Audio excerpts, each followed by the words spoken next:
Amadala వలసలో YCP యువనేత తమ్మినేని చిరంజీవి నాగ్ మీడియాతో మాట్లాడుతూ వంశాధార రెండవ దశ నిర్మాణంలో తమ్మినేని సీతారాం కీలక పాత్ర వహించారని పేర్కొన్నారు. ఇక ప్రాజెక్టు చరిత్రను వాస్తవాల ఆధారంగా చూడాలని సూచిస్తూ రాజకీయ ప్రయోజనాల కోసం నిజాలను వక్రీకరించవద్దని చెప్పారు. ఇక నేరేడు బ్యారేజ్ నిర్మాణానికి కేంద్రం వెంటనే జోక్యం చేసుకుని చర్యలు తీసుకోవాలని డిమాండ్ చేశారు.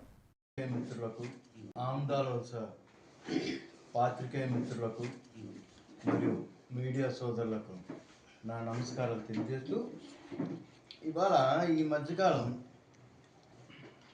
సోషల్ మీడియాలో నేను తరచూ రాజకీయ నాయకుల యొక్క వాళ్ళ యొక్క పనితీరు కానీ వాళ్ళ యొక్క అప్డేట్ కానీ తరచూ నేను చూస్తూ ఉన్నప్పుడు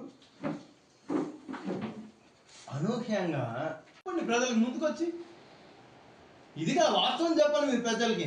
అంతేగాని 59వ జయంతిలో నేను చెప్పాను, మాట ఇచ్చాను, అయిపోయింది, నేరేడు బ్యారేజ్ వచ్చేసింది అంటే ఏటొచ్చింది నేరేడు బ్యారేజ్?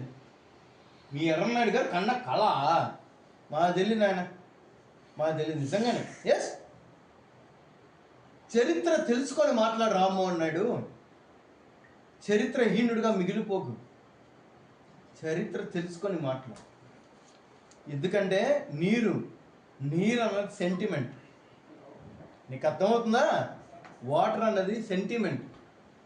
చరిత్ర తెలుసుకొని నువ్వు మాట్లాడితే చాలా బాగుంటుంది, చరిత్రలో మిగులుతావు. లేదా అదే చరిత్రహీనుడిగా నువ్వు మిగులుతావు, మాకు తెలియదు నిజంగానే. ఎస్, చరిత్ర తెలుసుకొని మాట్లాడు రామ్మోహన్ నాయుడు. చరిత్రహీనుడిగా మిగిలిపోకు, చరిత్ర తెలుసుకొని మాట్లాడు.